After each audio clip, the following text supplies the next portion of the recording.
In today's lesson, we're going to learn how to use SketchUp to build a three-dimensional model of a cell. You're also going to be able to label the parts of the cell so you can make a really cool 3D presentation of a cell model. The cell model we're going to be creating is generic, but feel free to make any kind of cell that you'd like for your science class. I'm going to start out making our cell by using the orbit, zoom, and pan tools to zoom out a bit so we've got a nice big space to draw our cell in. Next, I'm going to go to the left side toolbar and find the freehand tool and click on it. And with this tool, I'm going to click and hold and drag around to create the shape of our cell. This is going to be the footprint of our cell. One note about the freehand tool, you want to make sure when you come all the way around that you connect the beginning and the end of your line so that you get a face. After that, I'll get the push-pull tool from the left side toolbar again, click and release on the newly created face and move it upward. The dimension doesn't matter, we just want to add some thickness to our cell. Next, I'm going to click on the offset tool and I'm going to click and release on the top face and start moving inward. And you'll see that a new line is created. If I click again, that line is placed. I'm going to repeat this process one more time on this inside line so that I've got some lines that make up the inner and outer walls of my cell. I'll select the freehand tool and start sketching out the first shape on the inside of my cell. When you do these shapes, you just want to make sure that you connect the beginning and the end of the line. Next, I'm going to use the push-pull tool to push-pull up the cell walls and that shape that I just drew. When you're using the push-pull tool, make sure you click and release, make the move, and then click again to make whatever face that you've created three-dimensional. You can see here that adding a little bit of dimensionality really makes our cell look interesting. But let's keep going. I'm going to use the circle tool and add some circles and spread them around different parts of my cell. To use the circle tool, just click and release and then click again to make a circle of whatever size you'd like. You might want to rotate here like I'm doing so that you can draw more circles from the top. I'm going to go back to the circle tool and place a bunch of little circles around on our cell. And again, this is just click, release, move the mouse pointer to make a circle, and then click again to accept that circle at the size that you see on the screen. You're not limited to just circles. Here I'm going to use the rectangle tool to place a couple rectangles around in my cell.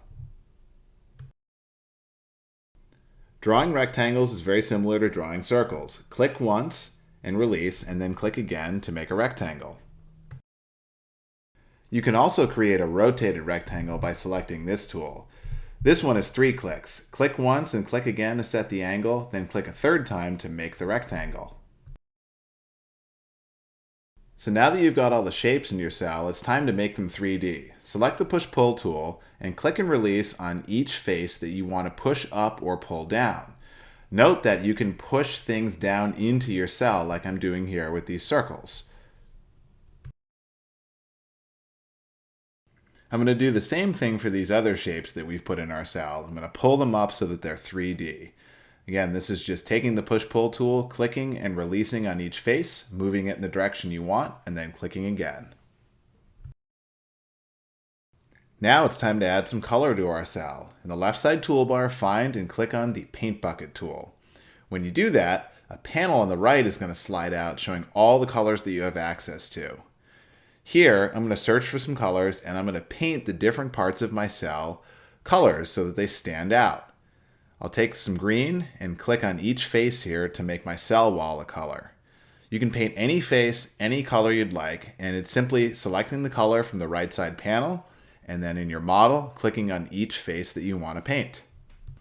This is a great way to have a little fun dressing up your model. SketchUp includes a lot of different textures, and you can use them in creative ways. Just because something says it's water, or it's fencing, or shingles, or tile, doesn't mean that it can't be used in a model to dress up a cell. As you're painting your faces, make sure that you're rotating around your model to make sure you get all those back faces as well. At this point, your cell model is probably looking pretty colorful like this one. We want to take it a step further though and label the parts of our cell.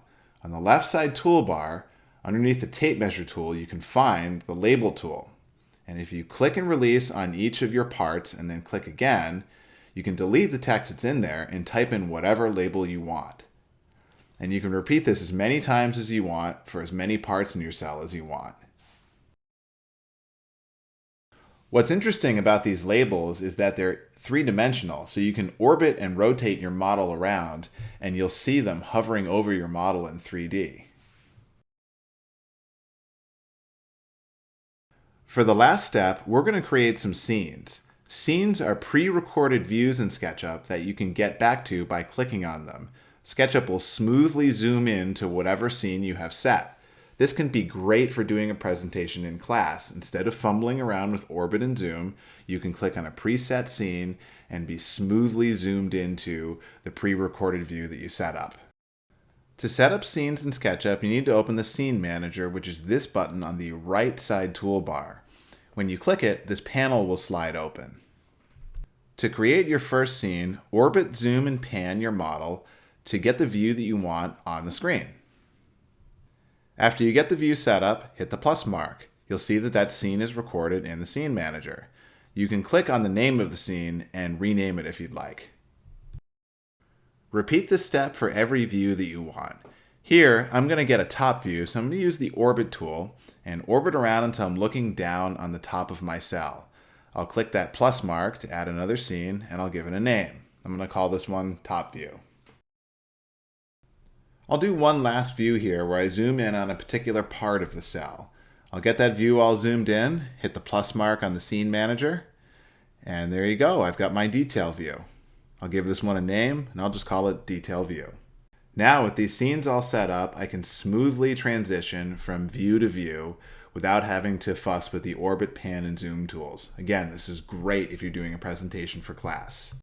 Congratulations, you have designed and modeled your first cell. Excellent work.